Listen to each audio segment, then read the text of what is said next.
Welcome to the scriptures and thoughts and ideas of the Daily Post on this 26th day of September. We hope you'll find them uplifting and helpful.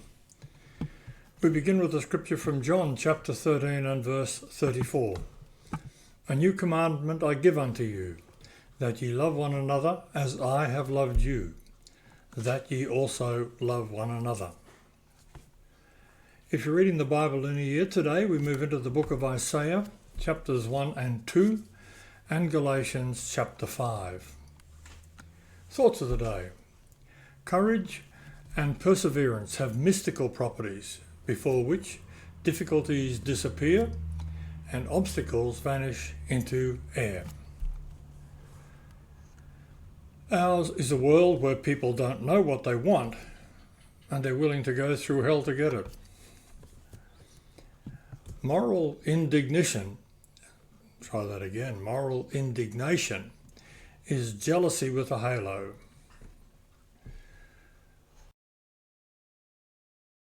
Motivational thought for the day. If you are going to let the fear of failure govern your life, then your reward will be that you will survive, but you will not succeed.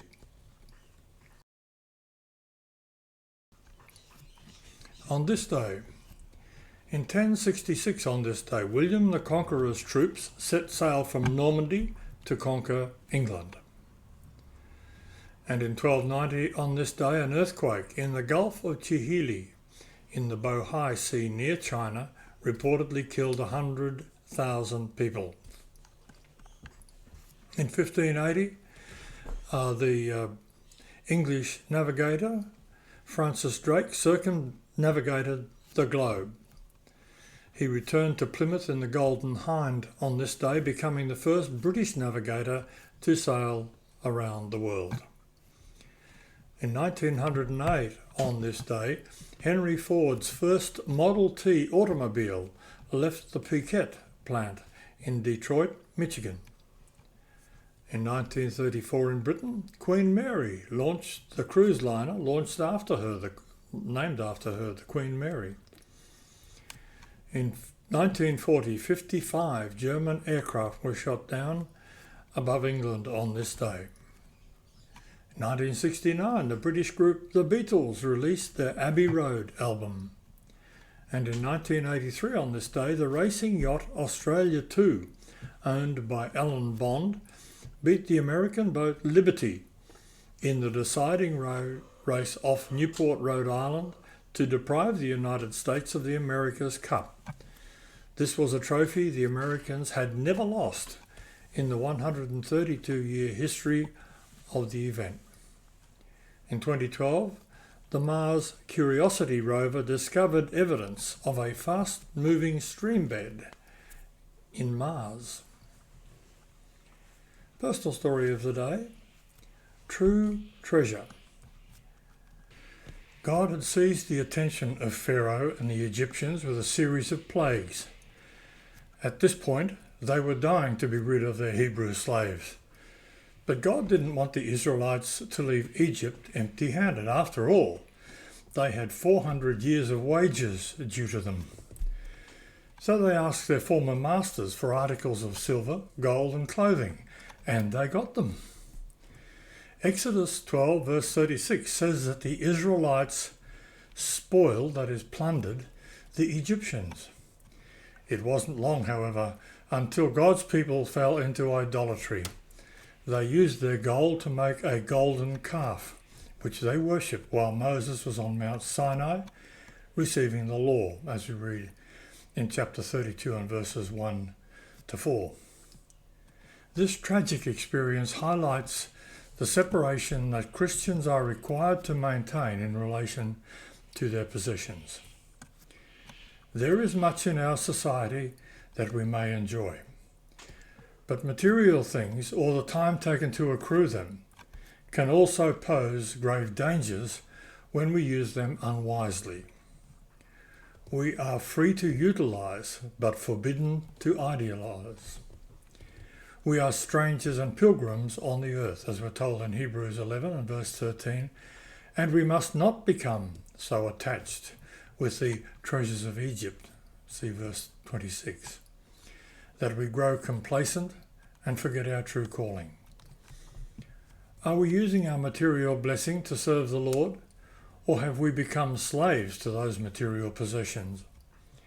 God has given us spiritual treasures that bring far greater joy and contentment than our collection of assets. They never suffer from aging or deterioration, but they do need regular attention to keep them in our safe possession. Wise thoughts to take on board. The devotional thoughts of the day. The first, getting his attention. Scripture from Jeremiah 29 and verse 13. References from Song of Solomon, chapter 6 and verses 1 to 3. And ye shall see me and find me when ye shall search for me with all your heart. Mature love, in essence, is that someone who is in love enjoys showing interest in what interests the one he or she loves. Although the groom has departed as a result of her delay, the bride is able to find him because she knows his interests.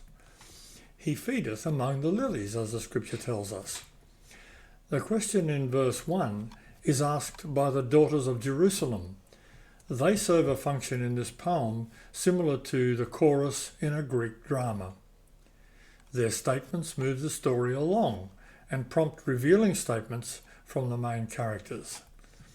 Some Bible scholars interpret the bride's statement symbolically. The image of the garden was used earlier to refer to the bride herself. It is also possible to take the bride's words literally. After finding his bride unwilling to receive him, Solomon has gone down to his favourite garden. Knowing what he likes is the key to finding him.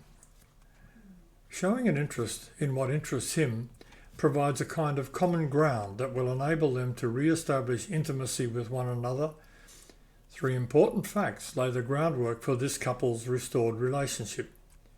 First, she knows her future husband well enough to know where to look. Solomon, in turn, knew his bride well enough not to try to force intimacy until she was ready. Secondly, both continue to be committed to the relationship and the effort required to maintain it. And thirdly, as soon as both are ready, they take time together to restore the relationship. This principle is true in the marriage relationship. One way to keep the romance alive is often to know what interests the one you love. Also, if you are out of sorts with the Lord, you know his interests. You also know the people he will be working with. Caring for God's family is the quickest way to attract his attention. Again, wise words to take on board and think about. Second thought, more than words, in the scripture from Proverbs 15 and verse 1. A soft answer turneth away wrath, but grievous words stir up anger. Words mean something. We should never speak without thinking first. Words can hurt, and when we speak loosely, people get offended or upset, especially when harsh tones are also used. Sometimes it upsets people to such an extent that you lose a good friend, even a marriage partner. Words should always edify rather than tear down. We have a small grandson that listens intently to every word we say. When we say something to him, he expects us to do what we say. And when something arises to stop us from performing our promise, he doesn't understand. Instead, the first words out of his mouth are, "You lied to me." This child has learned at an early age that people don't always perform as they say, or always mean what they say. Perhaps we do mean to do what we've told him, but we can't do it at the moment. He doesn't understand weight, but he thinks that we have lied. When we speak to others, we need to measure our words.